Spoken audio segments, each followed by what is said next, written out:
Salut mec, j'espère que tu vas bien. Dans cette vidéo, je vais te partager 10 leçons précieuses pour arrêter le cannabis définitivement et ne plus être dans la dépendance ou l'addiction de façon générale. Toutes ces leçons, elles sont tirées de ce livre, Un monde sous dopamine. Ça coûte 22 euros, ça fait à peu près un peu plus de 200 pages et ça se lit très facilement. Je te le conseille vivement. C'est une vraie arme que tu auras dans ce monde de fous furieux où, selon moi, l'addiction va être vraiment la maladie du siècle. Et on se doit tous de comprendre les mécanismes et de se prémunir d'outils pour garder le contrôle de nos vies, finalement. Sans plus tarder, on est parti avec cette première leçon qui est poursuivre le plaisir amène la douleur. Le plaisir et la douleur, c'est les deux côtés d'une balance. À mesure que tu appuies sur le plaisir, dans une volonté d'équilibre, dans une volonté d'homéostasie, c'est une loi du vivant qui dit que le corps essaye toujours de s'équilibrer. Donc, à mesure que tu appuies sur le plaisir, tu vas ressentir de la douleur pour rééquilibrer le tout. L'inverse est aussi exact, mais on verra plus tard. Donc, ce circuit de la récompense, euh, lorsqu'il y a une sécrétion de dopamine, comme on l'a vu dans d'autres vidéos, tu éprouves un certain plaisir qui est accompagné ensuite d'une certaine douleur. Ce circuit dopaminergique, il en veut toujours plus. Il faut bien que tu comprennes, pardon, qu'il est insatiable et que ce plaisir rapide, facile d'accès, puissant, euh, ton cerveau en voudra toujours plus. Pire que ça, il va s'adapter et donc il va demander toujours plus vite, plus fort, heu, toujours plus, quoi. Et donc aujourd'hui, c'est un vrai fléau dans notre monde. C'est le fléau du 21e siècle. C'est ce circuit dopaminergique qui est complètement corrompu à cause de milliers de stimulations, que ce soit dans la nourriture, dans nos comportements, que ce soit la pornographie, les différentes drogues. C'est vraiment un fléau. Le cannabis, par exemple, c'est quasiment 1 million de personnes en France, seulement en France, qui fument tous les jours. Et petite parenthèse, donc ce circuit dopaminergique, il est emprunté par énormément de choses. Et par exemple, les écrans et les réseaux sociaux, ça emprunte ce circuit dopaminergique, donc ce circuit neuronal dans le cerveau qui est activé par les réseaux sociaux. Et en 2022, le temps d'écran, il était de 4,4 heures et demie en moyenne par jour chez les Français. Donc imagine qu'aujourd'hui, ça a déjà bien augmenté et il faut que tu comprennes que vraiment maîtriser ces mécanismes, c'est une responsabilité que tu as pour ne pas sombrer dans le chaos plus tard. Toute la société, elle est tournée autour de la poursuite du bonheur, autour du bien-être tout le temps. On refuse de ressentir la douleur, qu'elle soit physique ou surtout psychologique. Et en fait, tout ce système, ça nous amène à occulter la douleur. Et rien de mieux pour montrer ça que de comprendre qu'en fait, voilà, c'est tout le système qui est comme ça. Et par exemple, aux États-Unis, on a plus d'un Américain sur 10 qui consomme des antidépresseurs, heu, qui sont prescrits suite à une certaine douleur psychique, psychologique. Pour autant, on n'a jamais eu autant de dépression, déjà dans le monde. Et entre 1990 et 2017, le taux de dépression dans le monde, il a augmenté de 50%. Et particulièrement dans les pays développés, dans les pays riches, dans les pays où les conditions de vie sont censées être le plus favorables, dans les pays où on éprouve le plus de plaisir. Donc, ces chiffres pour bien comprendre que ce n'est pas le chemin et que cette quête incessante de plaisir instantané, elle nous voue à la douleur. OK, on ressent du plaisir instantané. OK, c'est possible d'assouvir sans cesse, mais il en faudra toujours plus. Jusqu'à quel stade? Et surtout, ça nous mènera toujours à la douleur, quoi qu'il arrive. 225%, c'est juste pour dire que si faire l'amour, ça équivaut à 100% de dopamine, de sécrétion de dopamine, prendre de la cocaïne, par exemple, ça équivaut à 225%. Heu, des amphétamines à 1000%. Donc tu imagines bien à quel point ça peut perturber tout ton système, en sachant que faire l'amour, c'est déjà le summum normalement dans un état naturel. C'est le summum de l'extase, du plaisir. Bref, la deuxième règle, c'est que pour retrouver l'équilibre, tu dois d'abord t'abstenir. Il va falloir que tu passes par cette période d'abstinence, par ce sevrage, comme on dit. Il va falloir que tu passes par cette période douloureuse. Voilà, on va pas passer par quatre chemins, ça va être frustrant, ça va être inconfortable, ça va être chiant, mais il faut que tu passes par là. C'est inévitable. C'est inévitable, en fait. Tu dois limite payer ta dette, entre guillemets, d'avoir pris autant de plaisir instantané. C'est comme ça.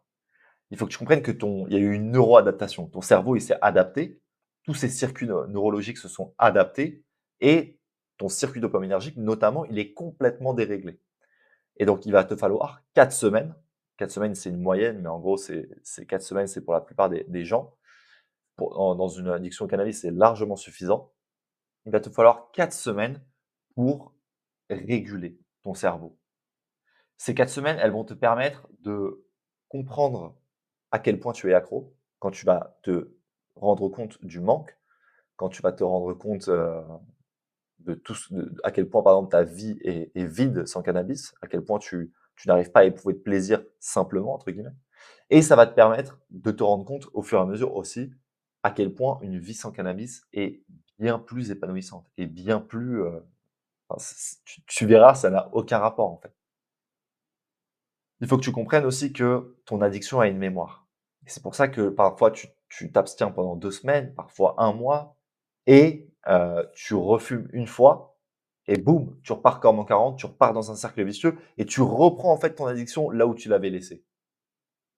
Donc il faut bien que tu comprennes que ton circuit dopaminergique a une mémoire et que ça, il faut le prendre en compte, surtout dans le fameux: «Allez, j'en fume juste un» ou alors: «Je vais juste à cette soirée une fois de temps en temps». Non, il va falloir un vrai temps d'adaptation pour revenir à un système régulé. 80 de Shukit, ça c'est en gros, il y a un professeur qui s'appelait Shukit, qui a fait une expérience et qui a, pris, une centaine de personnes qui souffraient d'addiction et qui les a mis dans un hôpital pour les «forcer» entre guillemets à faire un sevrage de 4 semaines. En l'occurrence, c'était une addiction, assez sévère. Il me semble que c'était, à l'héroïne ou non, c'était à l'alcool, c'était des alcooliques. Donc une addiction qui est quand même relativement, enfin qui est dure, qui est très sévère, qui est très physique. Et il se trouve que 80 de ces gens qui souffraient de dépression et d'addiction, au bout de 4 semaines, 80 d'entre eux ne souffraient plus de dépression. Qu'est-ce que ça nous permet de comprendre? Ça nous permet de comprendre que ce mal-être, que cette santé mentale détériorée, que cet état dépressif est souvent une conséquence de l'addiction et non pas une cause. Quand je parle avec des gens, autour de cette problématique d'arrêt du cannabis, beaucoup d'entre eux me disent à quel point ils se sentent mal psychologiquement, à quel point il y a un vrai mal-être et ils se disent que, ils font pas toujours le lien avec le cannabis, en fait. Mais pour 80 d'entre eux, arrêter, si ce n'est plus, hein, arrêter, passer par ce sevrage, cette abstinence va résoudre, en fait, toutes ces problématiques psychologiques. Va réduire l'anxiété, va réduire le mal-être, le vide, l'ennui, et cetera. Pendant cette abstinence, il y aura une réelle révélation. Tu vas te rendre compte à quel point. D'autant plus si tu fais avec une vraie stratégie globale, en alliant corps, cœur, esprit, en ayant une vraie direction, une vraie méthodologie, heu, que tu peux voir, que je t'expose sur ma chaîne, par exemple. Tu vas vraiment te rendre compte, faire le constat amer de ta vie, à quel point tu as gâché, soyons honnêtes, certaines opportunités. Alors attention, en te disant ça, je veux surtout pas que tu te morfondes et que tu culpabilises. Non, il faut faire le constat amer, mais le passé est mort, le futur n'existe pas. Qu'est-ce que je fais maintenant, ici et maintenant? Et dernière chose, cette révélation que tu vas avoir, ça va être un carburant essentiel et puissant pour te pousser vers l'avant, pour te motiver et pour, évoluer en fait, tout simplement, pour te transformer. La leçon suivante, c'est qu'une fois sevré, un coucher de soleil est aussi plaisant qu'un joint et ça, c'est réel. Il y a la semaine dernière encore, j'étais à moto, cheveux au vent, au milieu de la pampa et je me suis surpris à ressentir un extase, quoi, un sentiment de bien-être, mais profond, bien plus important que tout ce que j'ai pu expérimenter à travers mes prises de drogue diverses et variées. Et ça, faut que tu comprennes ça, c'est que une vie sobre, tu vas pouvoir goûter à des états de bien-être extraordinaires, extraordinairement simples, mais simplement extraordinaires. Aujourd'hui, j'ai beaucoup de gens qui me disent, «J'ai peur d'arrêter le cannabis parce que j'ai peur de mal me sentir.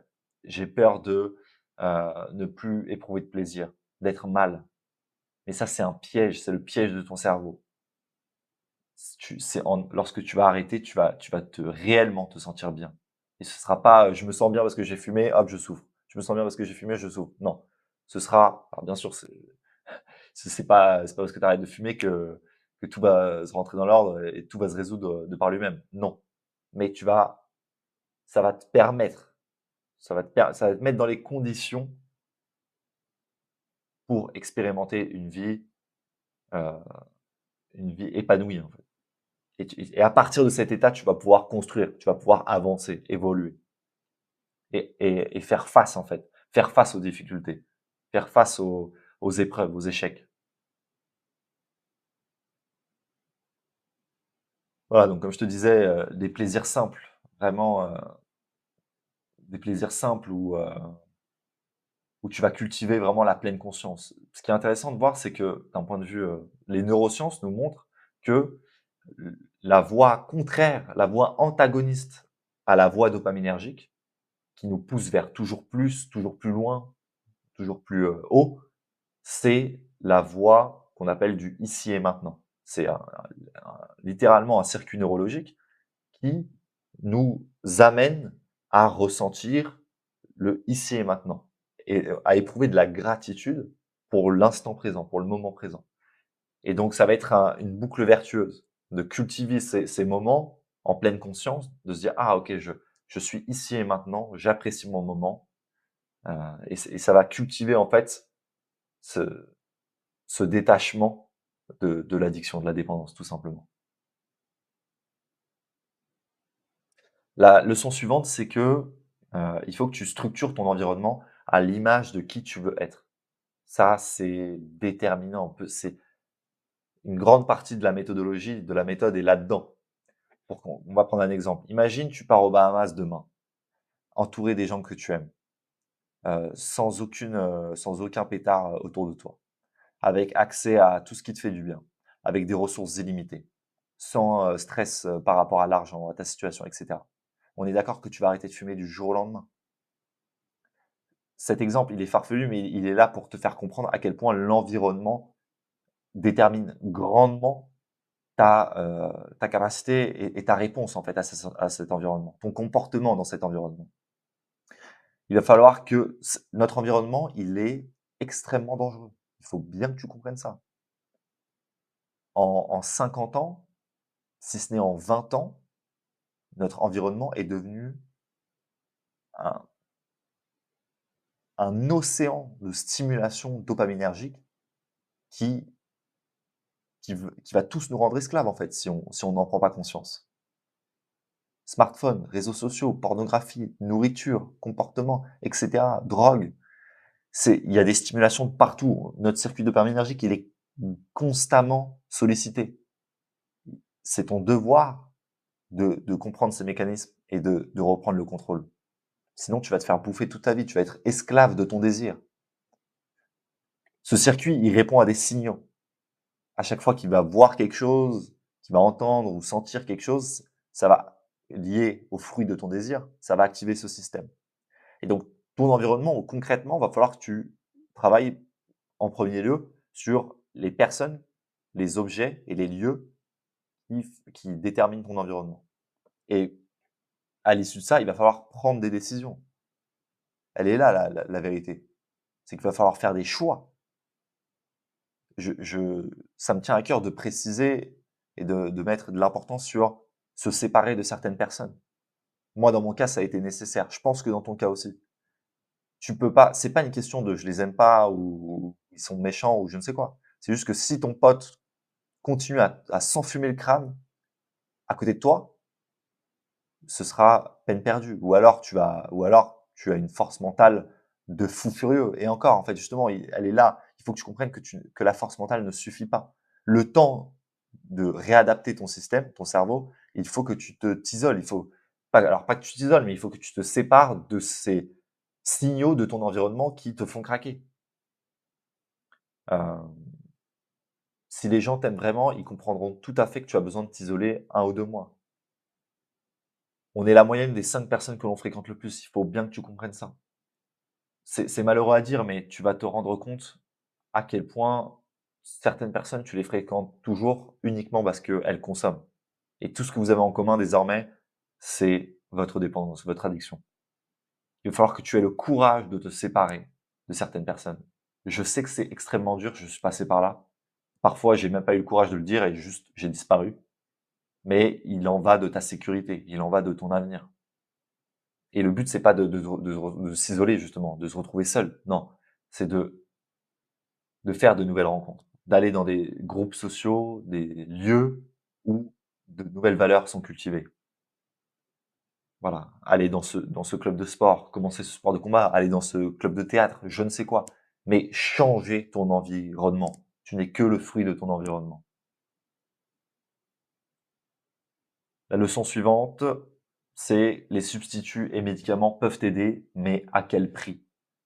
Et toutes les substances, en général, les substances exogènes, il faut que tu comprennes qu'on paye toujours les raccourcis. J'aimerais faire un rappel sur le HPC, le THCV et toutes ces merdes, j'insiste là-dessus, qui sont vendues dans des CBD shops. Ça, c'est terrible. C'est littéralement terrible. Il y a un influenceur, sur les réseaux qui va en caméra cachée dans les CBD shops, qui arrive, qui dit: «J'ai envie d'arrêter de fumer, je me sens extrêmement mal. Je n'ai plus envie d'être défoncé». Les vendeurs lui vendent du HPC, THCV ou je sais pas quoi, qui massacre le cerveau, qui défonce littéralement. C'est scandaleux, c'est terrible. Il faut bien que tu comprennes que le système n'est pas là pour t'aider. C'est terrible, hein. Franchement, moi ça me révolte, ça me révolte. Alors oui, c'est légal, mais si ça nous faisait du bien, ce serait interdit. Si c'était une réelle solution viable, ce serait interdit. Le CBD peut être un substitut, peut être intéressant dans une réelle stratégie, globale. Le temps du sevrage, on parle de 2 3 semaines, pas plus. Attention à pas retomber dans une nouvelle boucle, dans un nouveau cercle vicieux. Et c'est pareil avec les médicaments en général. Combien de personnes viennent me voir, avec qui je parle, et me disent: «Oui, j'ai envie d'être hospitalisé pour arrêter, j'ai envie d'être, sous antidépresseurs, j'ai envie de médicaments pour sortir de cet état». Alors, dans certains cas, c'est peut-être nécessaire. Moi, je suis pas psychiatre, je suis pas psychologue et je ne dis absolument pas quoi faire sur la médicamentation, pardon. Mais je donne mon avis. Les raccourcis, on les paye toujours. Est-ce que ces médicaments ont pour but de te réguler ou de t'anesthésier? Dans le livre, elle nous explique à quel point, aux États-Unis, il y a énormément de gens qui prennent des antidépresseurs, par exemple, comme on a vu, avant et en fait, juste, OK, ils sont plus stables, mais ils sont vides. Ils sont calmes, mais sans personnalité. Ils perdent progressivement leur identité. J'ai, je travaille avec, une fille, en ce moment qui suit un psychiatre et un psychologue. Elle est ils l'ont mis, sous antidépresseurs, sous anxiolytiques, sous somnifères. Est-ce que ça l'aide vraiment? Je ne suis vraiment pas sûr. Au lieu de dire ce qu'il faut réellement, en fait. Qu'il faut de l'introspection, qu'il faut changer d'habitude, qu'il faut prendre soin de soi, mais différemment, en respectant le vivant, en respectant le naturel. Pourquoi ne pas s'intéresser au sommeil, à l'exposition à la lumière, aux activités, aux relations, au mouvement, à la respiration, avant de cachetonner les gens? Moi, ça me révolte. Bon, à titre personnel, quand j'avais 13 ou 14 ans, mes parents sont allés voir un psychiatre et ils sont allés le voir une fois et dès la première fois, on m'a prescrit des dérivés d'amphétamine, du Concerta et de la Ritaline, soi-disant parce que j'étais TDAH. Alors, c'est terrible. Prescrivez des dérivés d'amphétamine sans même essayer d'apporter des outils, des clés pour se renforcer, pour apprendre à fonctionner, avec soi. autrement que par la voie des médicaments. En France, en 2023, chez les 12-25 ans, il y a eu 936 000 ordonnances pour des antidépresseurs. C'est plus 18% par rapport à 2019. Plus 18% en 4 ans. Je n'ose même pas imaginer à combien on est aujourd'hui. Et surtout, pour autant, les pensées suicidaires chez les 18-24 ans est passé de 3,3% à 7,2% de 2017 à 2021. Et là, c'est juste un chiffre parmi tant d'autres. Mais ce que nous montrent les chiffres, c'est que les prescriptions de médicaments augmentent, la philosophie de la substance exogène pour soigner, du cacheton pour calmer, pour apaiser la douleur, augmente, alors que la santé mentale se détériore. Ce n'est pas une solution viable, je pense. Il faut prendre le corps humain dans sa globalité. Alors, bien sûr que c'est pertinent dans certains cas, mais pour la majorité, je ne pense pas. Ce n'est que mon avis. La leçon suivante, c'est que chercher la douleur pour trouver le plaisir. Donc, comme on a vu dans la première leçon, si on cherche le plaisir, on va trouver la douleur, mais si on cherche la douleur, on va trouver le plaisir. Et ça, c'est quelque chose qui est exceptionnel. Il y a une citation très connue de je ne sais plus qui dit ce n'est pas le chemin qui est difficile, mais c'est le difficile qui est le chemin. Ça nous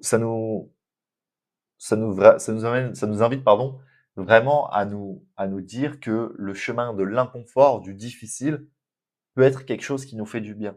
Et c'est quelque chose qui nous fait du bien. On va voir avec un exemple après. Et ce qui est important de comprendre, c'est que le difficile ne l'est pas toujours, en fait. On s'habitue à l'inconfort, on s'habitue à la douleur, tout comme on s'habitue au plaisir. Sauf qu'il y a une des voies qui mène à la déchéance, qui mène à l'autodestruction, et une voie qui amène au calme, au contrôle, à la résilience. Donc aujourd'hui, c'est juste que plus jeune, tu as été entraîné sur la mauvaise des voies, comme beaucoup d'entre nous. Mais ce n'est pas trop tard. Et surtout, en avançant à ton rythme, avec de vrais protocoles, tu vas pouvoir améliorer ça. Donc voilà, donc on a bien vu, c'est une balance. Tu appuies sur la douleur, tu ressens du plaisir pour retrouver l'équilibre. Ça va te permettre vraiment d'améliorer ton mindset petit à petit. Le but n'est pas de te dire qu'en une semaine, qu'en un mois, qu'en 6 mois, tu vas devenir, que c'est bon, tout sera réglé. Mais progressivement, tu vas améliorer ton mindset. Une des erreurs à ne pas faire, c'est de croire que du jour au lendemain, ça va être bon. Tu vas plus rien ressentir, tu seras libre de toute tentation. Non. Mais il faut y aller progressivement.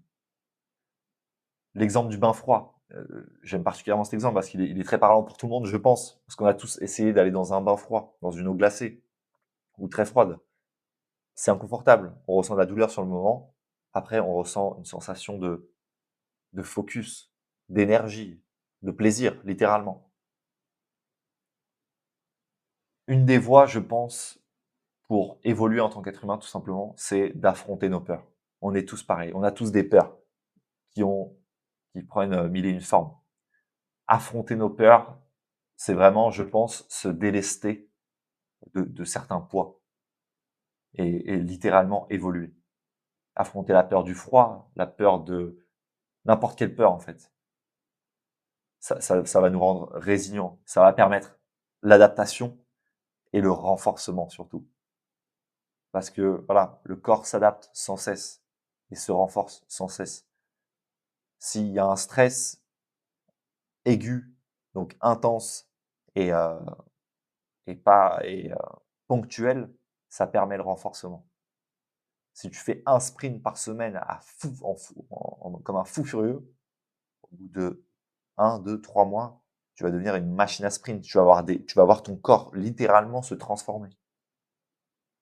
Le problème aujourd'hui, c'est qu'on est dans un stress permanent, euh, constant, une constante sollicitation. La leçon suivante, c'est attention à ne pas être dépendant à la douleur. Donc ça, c'est une leçon, Je pense qu'il y a du boulot avant qu'on soit dépendant à la douleur, mais c'est un fait. On peut devenir d'un côté de la balance, on peut trouver une dépendance aussi. Ça nous invite vraiment, en fait, finalement, à savoir gérer ses émotions, à accepter le moment présent, accepter les émotions qui nous tiraillent. La prochaine leçon, et celle-là, elle me touche particulièrement, c'est que être honnête ne peut que t'aider. En effet, l'honnêteté radicale, elle dit dans le livre, ça va nous permettre vraiment de prendre conscience, en fait, prendre conscience des dégâts qu'on a fait, prendre conscience de la façon dont on se trompe nous-mêmes, de la façon dont on se ment à nous-mêmes. Ça va également nous permettre d'être en paix. À partir du moment où tu n'as plus de mensonges à cacher, à partir du moment où tu n'as plus de place dans ton cerveau pour défendre cette face, ce mensonge que tu as créé, tu peux directement être plus en paix et plus à même de te faire du bien. Ça nous invite aussi à être responsable. À partir du moment où on dit la vérité, c'est souvent à l'autre, et le regard de l'autre est le reflet de notre âme.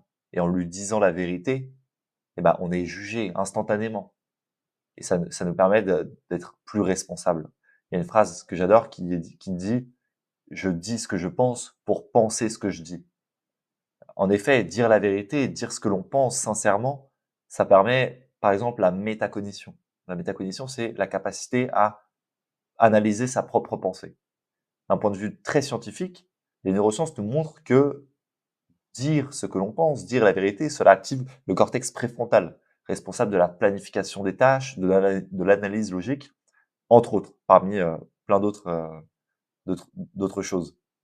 Et en fait, ça va permettre de prendre du recul sur sa situation, de voir long terme et de désactiver surtout la partie du cerveau qui est responsable, le cerveau limbique, qui est responsable vraiment de l'assouvissement de ses désirs, de ses pulsions très primitives. Dans le cas d'une addiction, d'une dépendance, cette partie, elle est saturée, elle est suractivée. Donc voilà, dire la vérité, ça permet de désactiver cette partie et d'activer le cortex préfrontal. Enfin, ça permet de créer un lien puissant. Ça permet de créer un lien puissant avec les gens que l'on côtoie. Parce que les gens ne veulent pas des êtres humains parfaits en face d'eux, ils veulent juste des gens qui ont conscience de leurs faiblesses, qui ont conscience de leur vulnérabilité. Non seulement tu vas pouvoir trouver du réconfort chez l'autre, qui va, avec sincérité, vouloir t'aider, vouloir te soutenir, parce que tu seras honnête envers lui et donc envers toi-même. Mais aussi, tu peux faire ça par pur altruisme, parce que dire la vérité, je pense que ça inspire également les autres. Donc toi-même, tu vas pouvoir inspirer les gens, même si aujourd'hui tu es dépendant, addict et que tu as sûrement honte de certains de tes comportements. Malgré ça, tu peux toi aussi inspirer les autres. Des gens qui ne souffrent pas du tout de ces, de cette dépendance. Donc voilà, ça crée une connexion avec d'autres humains qui te sera bénéfique, sois-en sûr. La leçon suivante, c'est qu'il faut que tu t'entoures d'humains qui bravent les mêmes difficultés. Seul, on va plus vite, ensemble, on va plus loin. Et ça, c'est primordial. On rejoint ce que ça nous disait sur l'environnement, vraiment cette volonté de changer les endroits que tu fréquentes, potentiellement les personnes que tu fréquentes.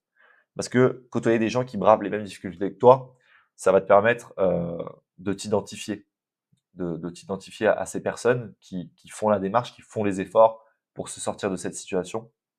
Et ça va permettre ce que l'on appelle la honte positive.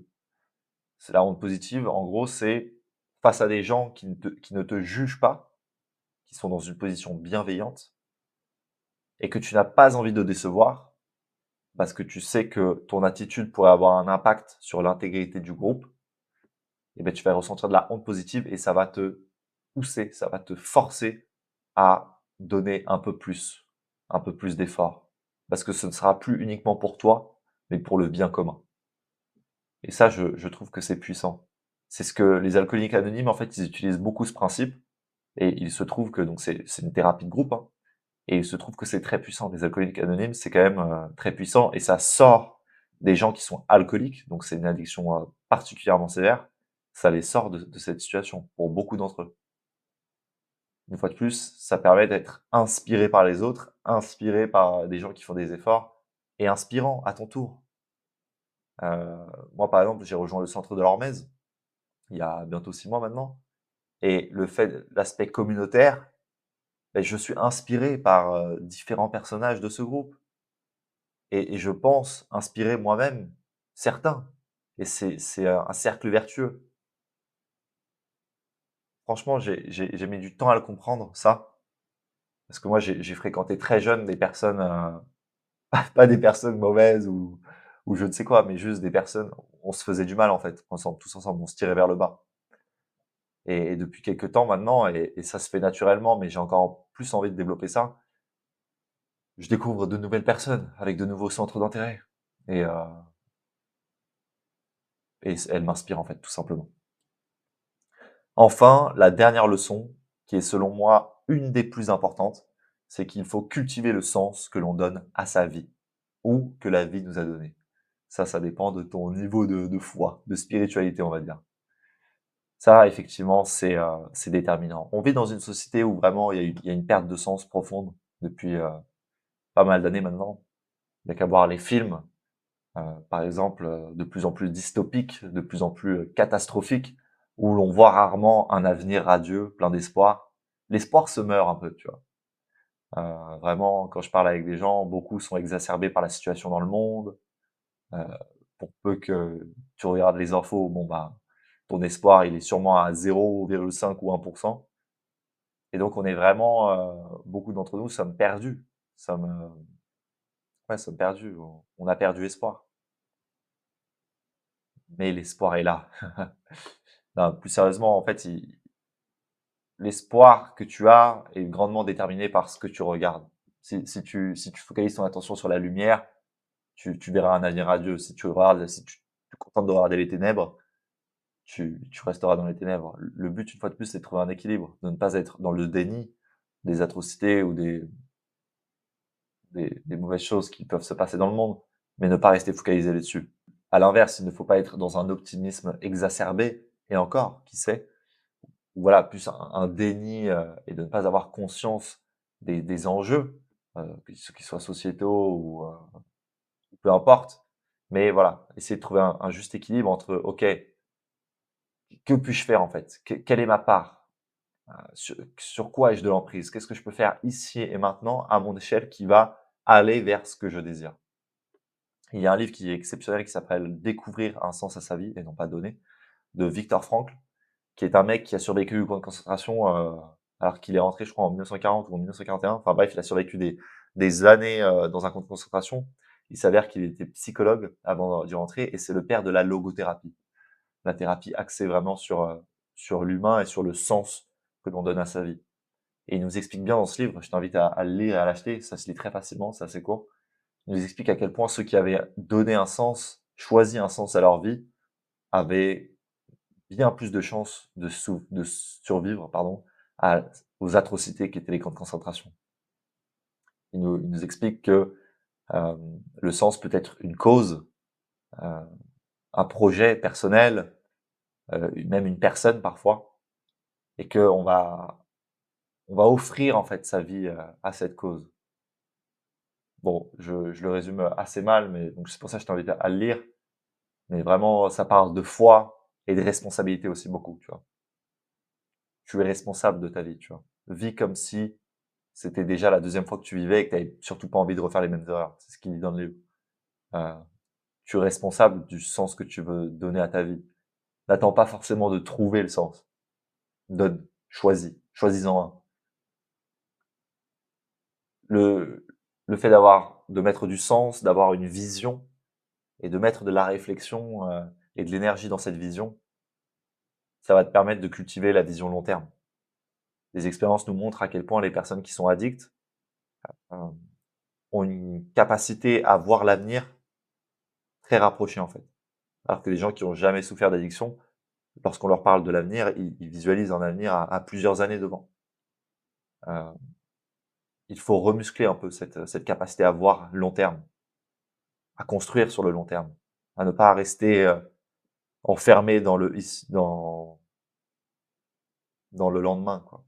Et parce que cette vision à long terme va te donner du fuel, du carburant pour construire quelque chose de solide. Une cathédrale, ça met des années à construire. Le danger, ce qui tue vraiment un homme, c'est de stagner.